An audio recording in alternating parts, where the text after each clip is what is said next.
Si pegawai polis ni menggeletar, menggigil ketakutan bila dia nampak ada biji mata yang masih fresh lagi tengah pandang tepat ke arah dia.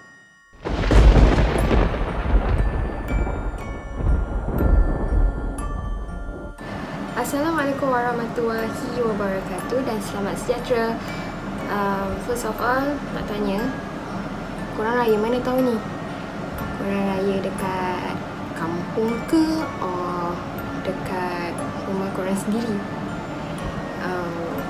Jadi kepada siapa-siapa yang tak dapat raya bersama keluarga pada tahun ni dan raya di rumah sendiri, diharap dapat bersabar. InsyaAllah tahun depan kita dapat raya dengan keluarga kita macam biasa, sama seperti tahun-tahun sebelum ni. Jadi apa yang penting semuanya, please stay safe, stay at home. Jadi back to story time. Hari ini I nak menceritakan tentang sejarah hitam yang pernah terjadi di kota Perancis, di mana ianya mengenai The Pepin Sister. Jadi The Pepin Sister ini berasal daripada kota Perancis, di mana mereka telah dilahirkan pada awal tahun 1900. Jadi mereka berdua beradik. Yang pertama adalah Christine Pepin, di mana Christine Pepin dilahirkan pada tahun 1905, dan Leah Pepin yang dilahirkan pada tahun 1911. Jadi sejak kecil lagi The Pepin Sister ini telah dibesarkan di dalam environment sebuah keluarga yang terumbang-ambing, keluarga yang toksik, di mana bapanya Gustav merupakan seorang yang abusive, kaki pukul, pemabuk, manakala ibunya iaitu Clemence langsung tidak mempunyai ciri-ciri seorang ibu yang baik. Jadi ada juga sumber mengatakan bahawa kemungkinan bapanya menjadi seorang pemabuk dan abusive kerana pernah kecewa apabila mendapat tahu bahawa isterinya pernah curang bersama majikan sebelumnya. Clemence telah melahirkan 3 orang anak. Anak pertamanya iaitu Emilia telah lahir pada tahun 1901, dan 4 tahun selepas itu Christine pula telah dilahirkan. Dan pada masa itu Clemence merasakan bahawa kehidupan mereka sekeluarga tidak mampu untuk menampung lagi satu ahli keluarga. Oleh sebab itu Clemence telah memberikan Christine kepada kakak Gustav untuk menjaga anaknya. Dan beberapa tahun kemudian Leah Pepin pula telah dilahirkan pada tahun 1911, dan sejurus selepas itu Clemence mendapat tahu bahawa Emilia iaitu anak pertamanya telah diperkosa oleh bapanya sendiri iaitu Gustav. Sejurus selepas tahu akan hal itu, Clemence terus memfailkan penceraian dan menghantar Emilia ke sekolah agama Kristian ataupun sekolah biarawati. Pada masa yang sama, umur Emilia adalah 10 tahun ketika dia telah diperkosa oleh bapanya sendiri itu. Dan penyebab mengapa Clemence telah menghantar Emilia ke sekolah biarawati kerana dia telah percaya bahawa Emilia lah yang sebenarnya telah menggoda bapanya sehingga bapanya memperkosa dia. Dia gila ke apa? Budak 10 tahun goda bapa sendiri. Jadi Clemence telah menghantar Emilia ke sekolah Christian La Bonne Pasture, di mana sekolah itu sangat terkenal dengan ajarannya yang sangat disiplin dan tegas. Dan tidak lama selepas itu Clemence telah menghantar anak keduanya iaitu Christine Pepin juga ke sekolah yang sama bersama kakaknya. Untuk melepaskan segala tanggungjawabnya sebagai seorang ibu, Clemence juga telah memberikan anak bungsunya iaitu Leah Pepin kepada adik-beradiknya untuk dijaga. Keputusan Clemence untuk menghantar anaknya ke sekolah biarawati seolah-olah seperti memakan diri. apabila anak-anaknya seperti sudah sangat selesa bersekolah di sekolah itu, dan apabila mereka akhirnya terhindar daripada persekitaran keluarga yang abusive dan toksik. Dan selepas Emilia, anak pertamanya, sudah cukup umur, dia telah mengangkat sumpah untuk menjadi seorang biarawati. Dan pada masa yang sama, Christine juga telah merancang untuk menjadi seperti jejak langkah kakaknya apabila dia sudah cukup umur. Clemens terus naik angin apabila dia mendapat tahu keputusan Emilia untuk menjadi biarawati. Hal ini kerana sejak awal-awal lagi dia telah merancang untuk mengeluarkan anak-anaknya itu keluar daripada sekolah biarawati apabila mereka sudah cukup umur, untuk mencari pekerjaan sebagai pembantu rumah demi untuk mencari sumber pendapatan untuk ibunya atau keluarganya. Sejurus selepas itu, dengan pantasnya si Clemens itu telah mengeluarkan Christine daripada sekolah biarawati itu. Hal ini kerana dia tidak mahu lagi kehilangan sumber pendapatan utama dia. Clemens telah mencarikan pekerjaan baru untuk Christine, di mana dia telah mendapatkan pekerjaan di rumah kelas pertengahan sebagai pembantu rumah. Disebabkan Christine sudah terbiasa dan sering diajar cara-cara untuk mengerjakan tugasan rumah di sekolah biarawati itu, maka Christine dengan mudahnya dapat menyesuaikan diri dengan suasana pekerjaan barunya, di mana Christine sangat disenangi oleh majikannya. Tetapi Clemens seringkali tidak berpuas hati kerana dia tidak berpuas hati dengan bayaran yang telah diberikan oleh majikan Christine.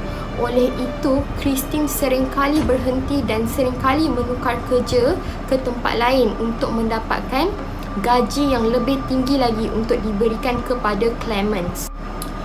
Disebabkan Clemens sangat tamak, dia juga telah mengambil semula Leah Papis daripada jagaan pakciknya untuk mengikut jejak langkah kakaknya bekerja sebagai pembantu rumah. Ada satu info mengatakan bahawa walaupun Christine dan Leah telah terpisah sejak sekian lama, tetapi mereka seperti mudah menyesuaikan diri apabila mereka kembali jejak kasih, dan mereka punya tahap rapat tu sampaikan mereka tidak boleh dipisahkan. Dan yang lagi menarik dan peliknya, ada juga info mengatakan bahawa mereka sangat jarang sekali nampak Leah dan Christine ini berinteraksi atau bercakap antara satu sama lain. Tetapi yang peliknya, macam mana diorang ini boleh terlalu rapat walaupun mereka sangat jarang bercakap. Ada juga mengatakan seperti mereka ini boleh berinteraksi secara batin. Disebabkan itu mereka ada bonding macam tu, mereka boleh jadi sangat rapat. Pada tahun 1926, Clemens telah mendapat pekerjaan baru di sebuah rumah yang dimiliki oleh seorang pengguam yang bernama Monsieur Lancelin. Dan Christine bekerja sebagai pembantu rumah dan tukang masak di rumah itu. Pada masa yang sama, Monsieur juga mempunyai isteri yang bernama Leonie dan 2 orang anak perempuan yang sudah besar. Seorang sudah berkahwin dan tinggal bersama suaminya, manakala seorang lagi yang bernama Genevieve masih tinggal bersama ibu bapanya. Walaupun Madam Lancelin dikatakan seorang yang baik, tetapi pada masa yang sama, Madam Lancelin juga dikenali sebagai seorang yang sangat cerewet, terutama sekali apabila berkenaan tentang mengerjakan pekerjaan rumah. Hal ini kerana Madam Lancelin seringkali buat spot check dengan hasil kerja Christine, di mana setiap kali dia check, dia akan buat macam ni, bersih ke tak, ada debu lagi ke tak. Dia nak kalau boleh betul bersih. Jadi Setelah Madam Lancelin ini berpuas hati dengan kerja dan servis yang telah diberikan oleh Christine, akhirnya Christine dapat meyakinkan Madam Lancelin untuk mengambil sekali adiknya, iaitu Leia Poppins, bekerja sebagai pembantu rumah di rumah itu. Fakta mengenai adik-beradik The Pepins itu adalah mereka sangat jarang sekali keluar dan hanya keluar setiap hari Minggu untuk pergi ke gereja ataupun pergi ke tukang tilik nasib. Dan menurut tukang tilik nasib, pada zaman ataupun era sebelum ini, adik-beradik ini juga pernah dilahirkan pada zaman sebelumnya, tetapi pada zaman itu mereka merupakan suami isteri. Selain itu, keluarga Lancelin sangat menyenangi adik-beradik itu kerana mereka sangat rajin dan mereka bekerja setiap hari selama 14 jam tanpa merungut, dan mereka sangat rasa bertuah kerana mempunyai pembantu rumah yang sangat rajin dan alim. Dan mereka juga tidak nampak tanda-tanda di mana adik-beradik ini ingin mencari pasangan hidup ataupun ingin berkahwin. Dan pada masa yang sama, mereka juga tampak tidak pernah berminat untuk pergi ke majlis, mana-mana majlis, walaupun majlis tari menari. Walaupun keluarga Lancelin amat menyenangi adik-beradik itu, tetapi menurut bekas majikan Christine, beliau menyatakan bahawa sebelum ini Christine sangat mudah untuk naik angin, bertukar mood ataupun menjadi sangat gelisah, terutama sekali apabila dia diminta untuk mengerjakan tugasan yang luar daripada skop kerja dia. Selain itu, pemilik-pemilik kedai yang mengenali Christine juga menyatakan bahawa Christine mempunyai perlakuan yang sangat pelik, di mana dia ni seperti paranoid. Dia takut nak mendekati orang lain dan suka menjauh daripada orang lain dan tak nak bercampur dengan orang lain. Walau bagaimanapun, adik-beradik itu sentiasa dilayan baik oleh keluarga Lancelin. Bahkan mereka sentiasa diberikan makan yang cukup, tempat tidur yang sangat sempurna dan gaji yang berpatutan pada masa itu. Pada masa yang sama, mereka juga melihat Madam Lancelin itu sebagai figure seorang ibu, sehinggakan mereka memanggil Madam Lancelin sebagai maman, manakala mereka memanggil ataupun refer ataupun rujuk ibu kandungnya sebagai that woman ataupun perempuan itu. Pada suatu hari, apabila Madam Lancelin dapat tahu bahawa adik-beradik itu telah memberikan kesemua gaji mereka kepada ibu kandungnya, Madam Lancelin telah menasihati mereka agar menyimpan juga sedikit duit gaji mereka untuk diri mereka sendiri. Jadi semuanya okey, semuanya tenang, semuanya bahagia. Sehinggalah beberapa tahun selepas itu, secara tiba-tiba, kenapa tak tahu, jadi dekat Madam Lancelin tu, tiba-tiba Madam Lancelin tu menjadi semakin dingin, semakin tegas dan cepat marah dekat adik-beradik tu, terutama sekali yang berkenaan dengan aktiviti pembersihan rumah, di mana dia ni jadi sangat cerewet, sangat cerewet. Dia kalau boleh nak semua perfect.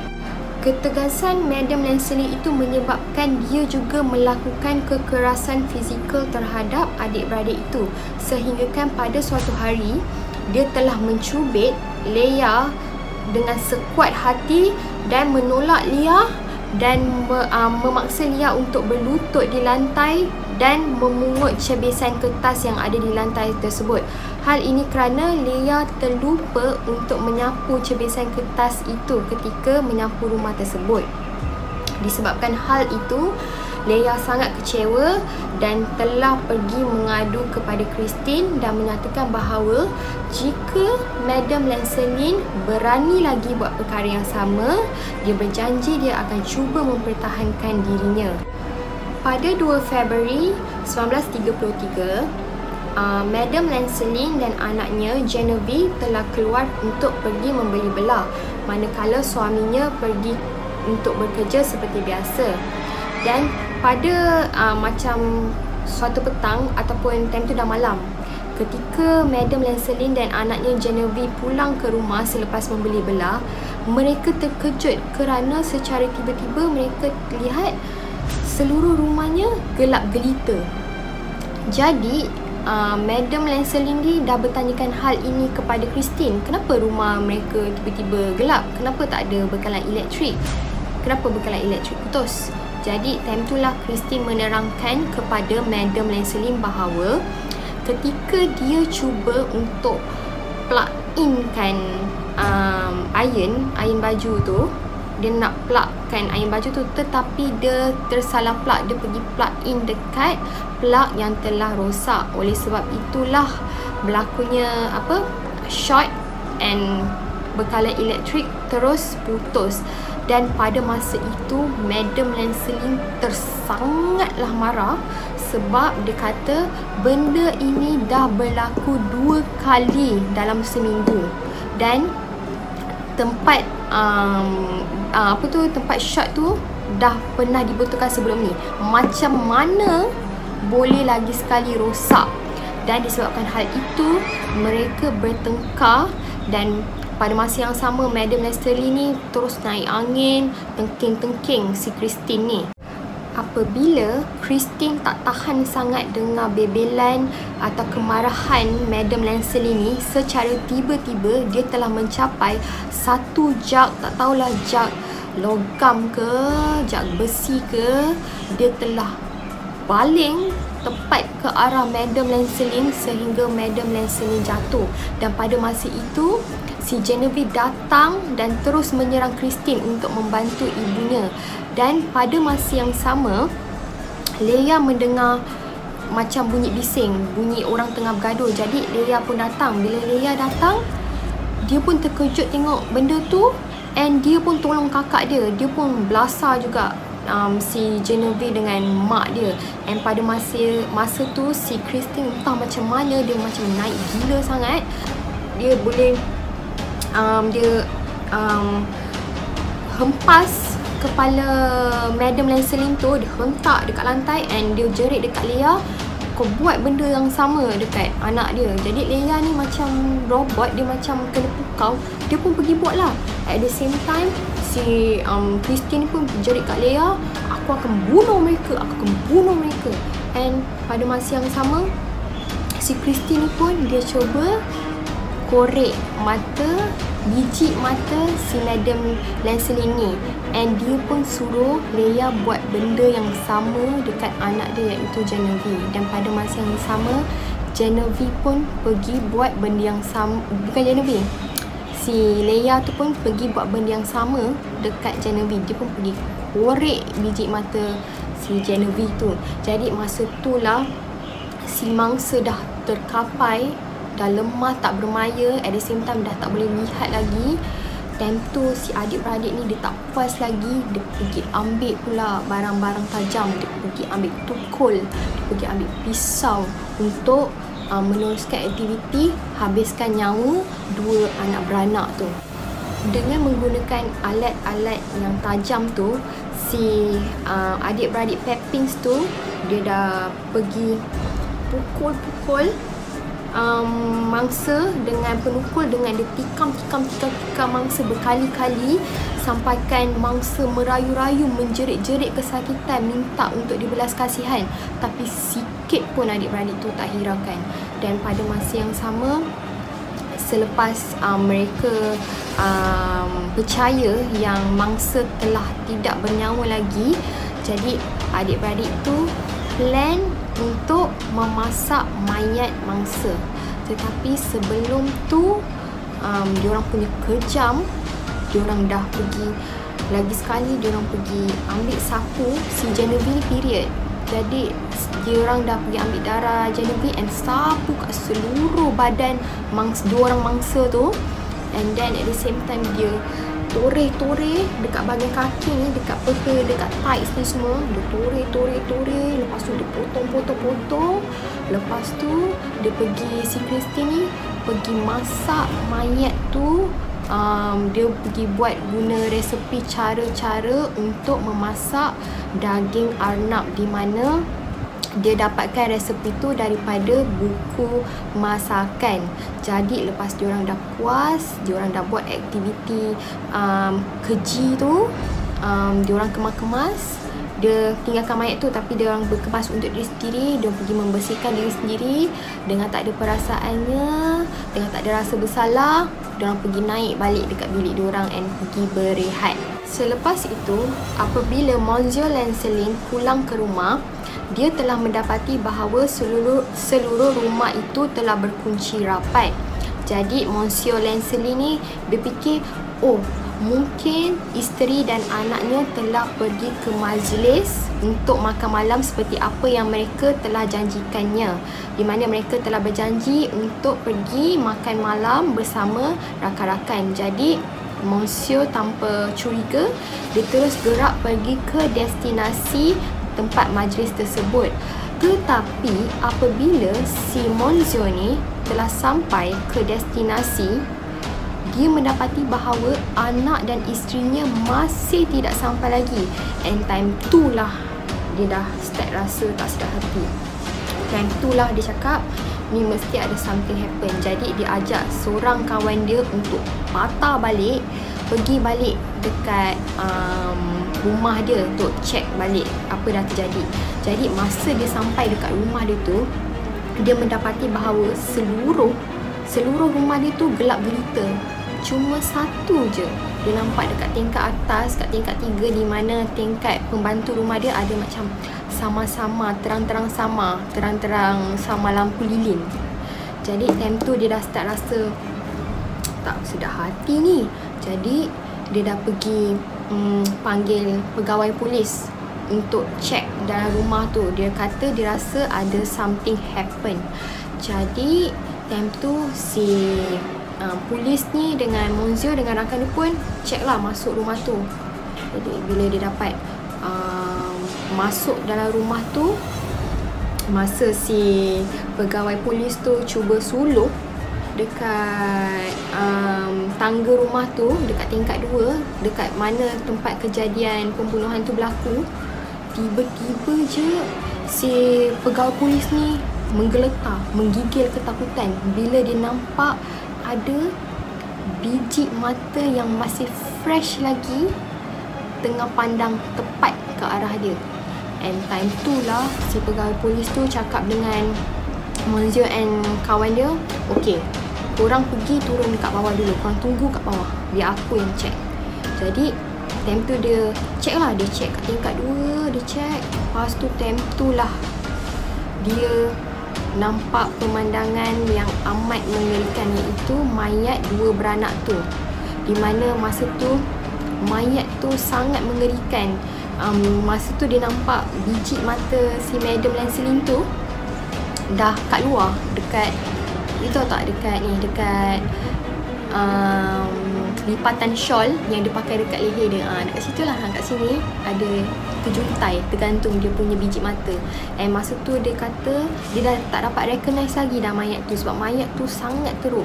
And pada masa yang sama, pegawai polis tu cakap dia takut benda yang sama juga berlaku dekat pembantu rumah tu. Jadi dia pun meneruskan perjalanan untuk menyiasat ke tingkat 3. Time tu lah dia cuba ketuk pintu bilik si pembantu rumah tu, bilik adik-beradik Pepins tu. Dia ketuk. Tak ni tau, tak buka kunci. Tapi ada same time dia dengar macam ada bunyi, macam bunyi bisik-bisik. Jadi dia kata dia tak jadi ni. Jadi dia pergi robohkan pintu tu. Bila dia robohkan je pintu tu, dia mendapati bahawa dekat hujung katil tu terdapat 2 pembantu rumah adik-beradik Pepins tadi sedang berpelukan ketakutan menggigil. Pada masa yang sama juga, dekat sebelah katil tu ada sebuah meja kecil, di mana meja kecil tu masih terdapat lagi alatan-alatan tajam dan bahaya di mana adik-beradik itu gunakan untuk membunuh Madam Lancelin dan anaknya. Dan masa tu penukul besi tu yang diorang gunakan untuk bunuh tu masih ada lagi sisa-sisa darah dan serpihan-serpihan organ mangsa seperti serpihan organ otak dan sebagainya. Jadi pada masa tu akhirnya adik-beradik tu dia mengaku, ya, mereka lah yang telah membunuh Madam Lancelin dan anaknya Genevieve. Tetapi dengan alasan bahawa mereka melakukan pembunuhan itu kerana mereka cuba untuk mempertahankan diri. Yang menariknya, semasa di dalam pengadilan, adik-beradik ini mendapat banyak sangat simpati daripada orang lain. Bukan sahaja orang awam ya, tetapi mereka juga mendapat simpati daripada orang-orang ternama atau orang-orang terkenal pada masa itu, di mana orang-orang ini percaya bahawa adik-beradik ini adalah mangsa daripada penindasan dari orang kaya terhadap orang miskin. Selain itu, mereka juga telah hayat pengguam untuk membela nasib adik-beradik ini dengan mengatakan bahawa adik-beradik ini tidak sihat ataupun tidak siuman. Dan dalam masa yang sama juga, ketika pengadilan ataupun ketika disoal siasat, Christine dan Leah sentiasa backup each other, di mana diorang tak salahkan antara satu sama lain, tetapi mereka kata masing-masing bertanggungjawab atas pembunuhan yang telah mereka lakukan. Walaupun pengguam telah meyakinkan hakim bahawa kemungkinan adik-beradik itu tidak waras, tambahan lagi mengikut sejarah mereka mempunyai keturunan ataupun ahli keluarga yang turut sama seperti mereka, iaitu pernah ada pengalaman tidak waras, ada yang bunuh diri, ada yang masuk rumah sakit jiwa. Tetapi menurut 3 pakar kesihatan yang telah menjalani ujian terhadap adik-beradik itu, menyatakan bahawa adik-beradik itu totally waras dan tak gila. Dan lagi satu bukti yang meyakinkan bahawa mereka waras adalah apabila mereka masih lagi boleh membersihkan diri ketika kejadian itu, selepas kejadian itu berlaku. Pada masa yang sama, benda yang sangat mengejutkan sekali ataupun yang pelik sekali apabila mahkamah tidak langsung membahaskan soal apabila adik-beradik itu cuba memasak mayat-mayat mangsa, di mana benda ini clearly mengatakan bahawa tak mungkin orang-orang yang normal sanggup melakukan hal itu. Walau bagaimanapun, mahkamah dan juri akhirnya telah membuat keputusan dan akhirnya mereka telah menjatuhkan hukuman bekerja sebagai buruh selama 10 tahun terhadap Leah Pepins kerana mereka percaya bahawa sebenarnya Leah telah dikuasai oleh kakaknya bukan atas kehendak dia sendiri, manakala kakaknya iaitu Christine Pepins pula telah dijalankan hukuman penggal sampai mati, dan hukuman itu akan dijalankan pada tarikh 30 September 1933 di Hayala Umum di Le Mans. Masa dalam kurungan, adik-beradik itu telah dipisahkan dan tidak dibenarkan duduk bersama. And time itulah si Christine ni, disebabkan dia berpisah dengan Leah, dia jadi macam tak tentu arah. Dia tiba-tiba kesihatan dia terus merosot secara mendadak. Dia tak nak makan. Even dia melakukan keganasan terhadap diri dia sendiri, di mana dia cuba untuk mengorek biji mata dia sendiri, dan disebabkan itulah mereka telah memakaikan straight jacket, iaitu macam jaket orang gila yang tak boleh, yang putih tu, yang tak boleh buat apa-apa tu, dekat Christine untuk mengelakkan dia daripada cederakan diri dia sendiri. Akhirnya, disebabkan condition Christine semakin memburuk, akhirnya warden telah membenarkan Christine dan Leah berjumpa untuk seketika. Dan apabila Christine nampak je Leah, secara tiba-tiba dia terus menerpa ke arah Leah dan cuba melakukan perlakuan yang tidak senonoh. Dia cuba melakukan perlakuan seksual terhadap Leah dengan cuba membuka butang baju Leah, cuba membuka baju Leah sambil berkata berulang kali, "Say yes please." Dan conclusionnya daripada sini, kita dapati bahawa kemungkinan perhubungan adik-beradik ini sangat rapat. Disebabkan sangat rapat itu, kemungkinan mereka telah melakukan perhubungan yang haram ataupun salah, di mana mungkin mereka telah melakukan perhubungan atau jadikan hubungan yang sulit, di mana salah untuk adik-beradik dan adik-beradik lakukan. Pada 22 Januari 1934, Presiden Albert Lebrun telah membatalkan hukuman sampai mati kepada Christine dan menggantikannya sebagai bekerja sebagai buruh kasar seumur hidup dia. Tetapi tak lama kemudian, Christine telah dipindahkan ke rumah sakit jiwa di Rennes, dan pada ketika itu kesihatan Christine juga semakin memburuk, dan Christine menulis surat sambil merayu-rayu agar dipertemukan dengan Leah, tetapi rayuan itu langsung tak dilayan. Dan akhirnya Christine mati pada tanggal 18 Mei 1937 ketika dia berumur 32 tahun. Manakala Leah pula telah dibebaskan pada tahun 1941 setelah 8 tahun bekerja sebagai buruh kasar. Hal ini kerana Leah sentiasa berkelakuan baik, oleh sebab itu hukuman dia telah diringankan. Dan akhirnya Leah tinggal bersama ibunya di Nantes dan bekerja sebagai pembantu hotel dengan menggunakan nama lain. Dan akhirnya penyelidik menemukan fakta bahawa apa yang telah berlaku terhadap adik-beradik itu adalah rupa-rupanya mereka ini mempunyai suatu penyakit iaitu bernama Folie-à-Deux, di mana penyakit ini merupakan penyakit tidak waras secara berpasangan, ataupun mereka juga mempunyai sifat paranoid disorder. Biasanya penyakit ini dialami oleh orang yang berpasangan ataupun satu kumpulan kecil, di mana individu ini merasakan bahawa orang lain ataupun dunia di luar merupakan ancaman bagi mereka. Oleh sebab itu ada juga kes-kes yang macam pasangan yang terlalu obses terhadap pasangan mereka sehinggakan sanggup membunuh orang lain, macam tu, ataupun pasangan yang sanggup bunuh diri disebabkan terlalu cinta antara satu sama lain, yang bermaksud you jam I jam tu semua.